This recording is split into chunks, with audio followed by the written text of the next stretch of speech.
Okay, so you want to own a cargo ship. You spend somewhere between a few tens of millions of dollars for an older, mid-sized vessel and roughly $200 million for a large dual-fuel new build. Then you paint a shipping company's name across the side, watch thousands of containers arrive, and collect money every time the ship crosses an ocean. It sounds like a transportation business. It is not, because the ship owner usually does not sell transportation. The liner company sells transportation. The owner sells something more basic and more dangerous: usable ship days. At the end of 2025, for example, Zim operated 128 vessels, but owned only 16 of them. The remaining 112 were chartered from other owners. The brand controlled the customer relationship. Someone else owned most of the steel. A vessel only earns when it is available, compliant, insured, crewed, technically sound, and attached to a customer willing to pay for time. The cargo gets the attention. The calendar creates the revenue. And one broken engine, bankrupt charterer, failed emissions rating, or badly timed loan can turn a $100 million ship into a floating expense account. By the end of this, you will understand what it really costs to buy a container ship, where the owner's money actually comes from, why a fixed charter can be both protection and a trap, and how a profitable vessel can become financially distressed without sinking, colliding, or losing a single container.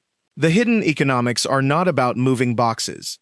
They are about converting a long-lived industrial asset into enough paid days to cover operating costs, dry docks, debt, downtime, and technological obsolescence. A ship is not a truck on water. It is a multi-decade asset whose income can be repriced in months, whose collateral value can move with the cycle, and whose commercial usefulness can change before the steel wears out. Start with the purchase. The phrase cargo ship covers assets with completely different economics. In 2024, MPC Container Ships agreed to buy two 3,500 TEU vessels for a combined $47.25 million. At the other end, SFL ordered five 16,800 TEU LNG dual-fuel container ships for roughly $1 billion, or about $200 million each. Global Ship Lease later agreed to buy four 8-year-old, 9,115 TEU ships for $274 million in total. So the entry price is not one number. It is a range shaped by age, capacity, fuel efficiency, engine design, attached charter contracts, shipyard availability, and where the market happens to be in the cycle. But the purchase price is only the first capital decision. You need legal due diligence, classification records, technical inspections, insurance, financing fees, registration, management arrangements, spare parts, and enough cash to survive the first period of off-hire. A ship may also need a dry dock, engine work, emissions upgrades, or hull repairs before the buyer receives one full year of income. And unlike a building, the asset is constantly moving between legal systems. A vessel can be owned through one subsidiary, mortgaged under another jurisdiction, commercially managed from another country, insured elsewhere, and operated through ports with different rules. Public shipowner filings regularly show fleets divided among numerous vessel-owning subsidiaries and ships pledged individually under financing arrangements. That complexity is not decoration, it is part of the asset.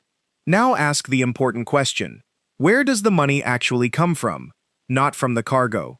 The owner may never know whether the containers hold televisions, shoes, machine parts, or coffee. The liner company controls the route, sells freight capacity, manages customers, and decides where the ship goes. The owner rents the vessel. This is why the real product is not container space.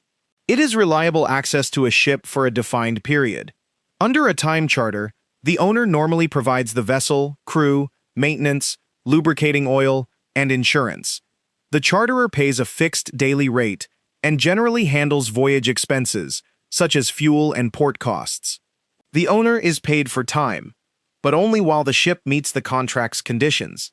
That last part matters.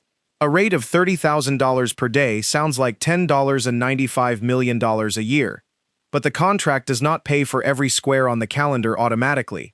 If the vessel is unavailable because of mechanical failure, dry dock delays, crew problems, or another owner-side issue, the ship can go off-hire. The revenue clock stops. The expense clock does not. This creates the central business model. Buy vessel days at one cost. Sell them at a higher rate. Public ship owners show how large that spread can appear. Global Ship Lease reported average vessel operating expenses of about $8,230 per ownership day in 2025.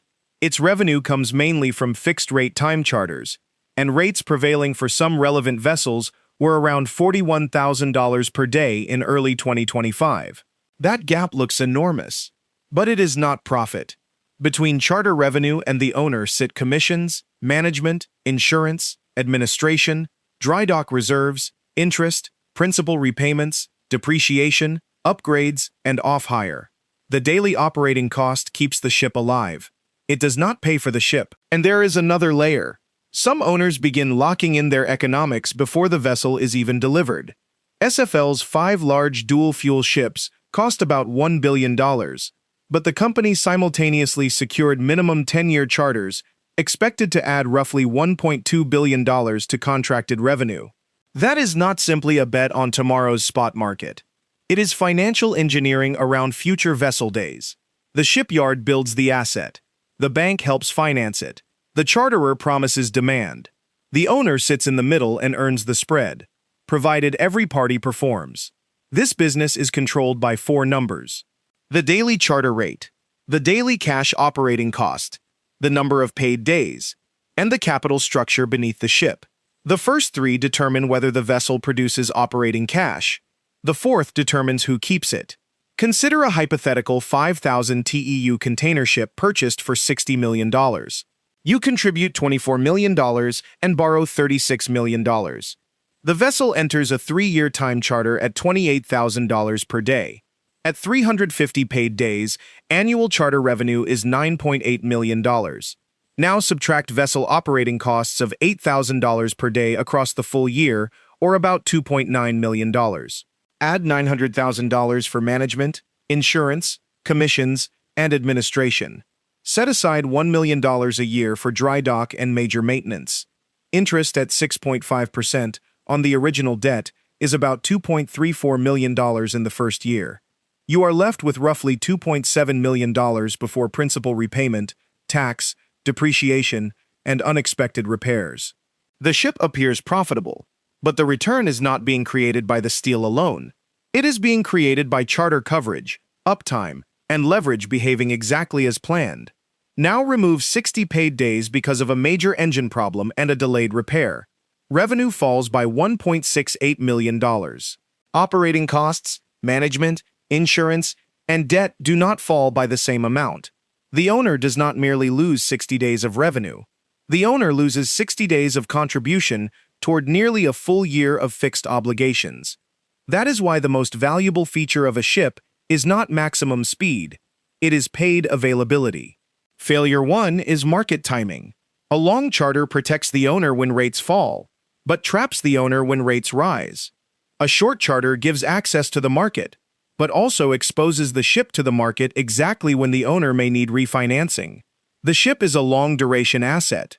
The income contract may be short. That mismatch is where fortunes are made and balance sheets break.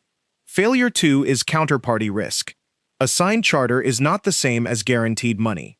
In 2016, Hanjin Shipping entered insolvency and disrupted global container trade. UNCTAD reported that 66 ships carrying goods worth about $14.5 billion were left stranded. For Danaos, a vessel owner that had chartered ships to Hanjin, the failure was not an abstract industry event. Hanjin canceled charters on 8 Danaos vessels. The lost contracts contributed to covenant breaches, forcing Danaos to refinance debt, extend maturities, reduce principal, and issue shares to lenders.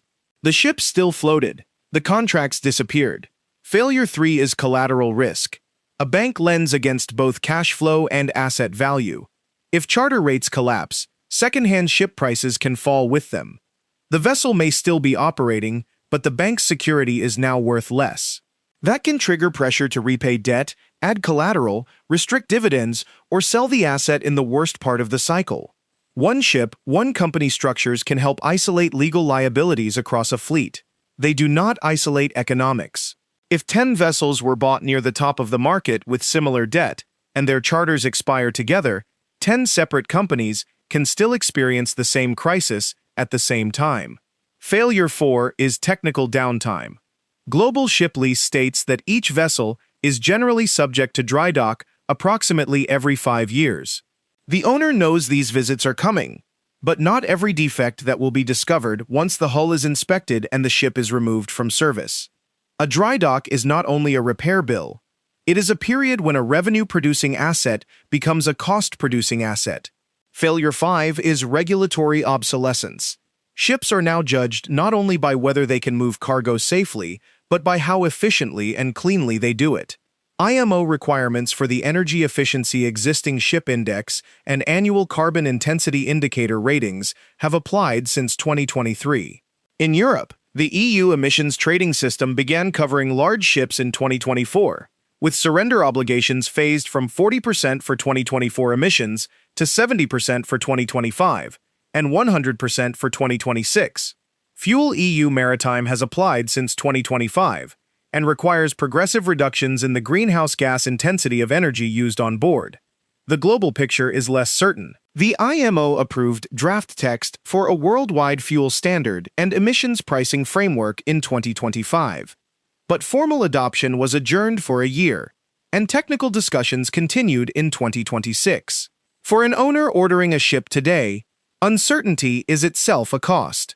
Choose conventional fuel, and the vessel may face higher carbon expenses.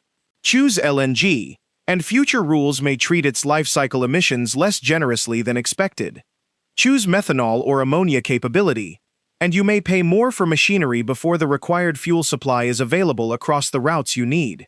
The owner is not simply predicting freight demand. The owner is predicting which engine will still make economic sense halfway through the loan. Scenario 1 is the protected owner. You buy the $60 million vessel with moderate debt and secure a 5-year charter at $30,000 per day with a financially strong liner company. The rate may look disappointing during a boom, but the contract covers operating costs, debt service, and reserves.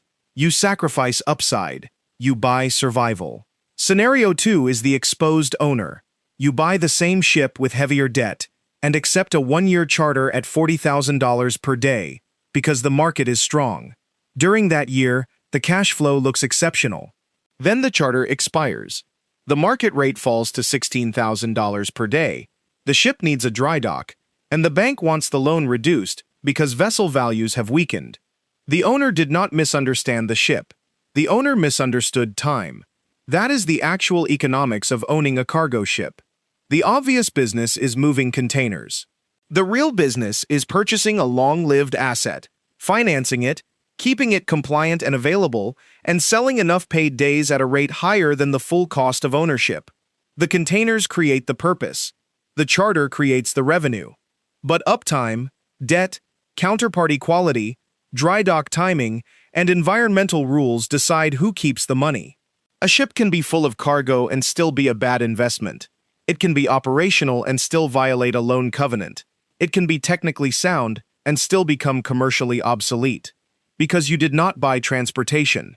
You bought decades of capacity and financed it against a future you do not control.